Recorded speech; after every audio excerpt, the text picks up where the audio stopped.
નમસ્કાર મિત્રગણ લોકો, તો સ્વાગત છે તમારું 50 દિવસ 50 વ્લોગની અંદર. અને આપણે જઈ રહ્યા છીએ નેરે ચાલતા અને આજે છે દિવસ 28, વ્લોગ નંબર 28. અને આવી ગયું આપણું આજના દિવસનું પહેલું પાર્સલ, જે હતું ખૂબ બધું મોટું બંસી કાઠિયાવાડીથી. તો પછી આપણે પિકઅપ કર્યું એને પાર્સલને અને પછી નીકળી ગયા એને લઈને ડિલિવર કરવા માટે.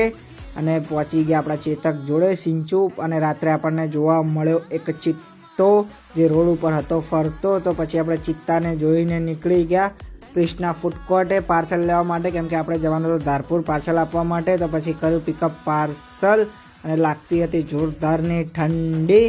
તો પછી આપણે પાર્સલને લટકાઈને નીકળી ગયા સીધા જ ધારપુર જવા માટે. અને મોઢે બાંધી દીધો રૂમાલ ને કાને ઓઢી લીધી ટોપી, કેમ કે પડતી હતી હિમાલયના બરફ જેવી ખતરનાક ઠંડી. તો પછી આપણે જઈ રહ્યા હતા ધીમે ધીમે અને પડી ગઈ હતી ઠંડી. તો પછી આપણે પીધી ગરમ ચા ધારપુર જઈને, કેમ કે આપણને નથી સહન થતી ઠંડી. અને ચાના છીએ આપણે રસિયા. તો પછી પાટણાને ફરીથી આપણે પી લીધી પંચાયતની ચા, કેમ કે આપણને મળ્યા હતા નીરવભાઈ ને એમના મિત્ર.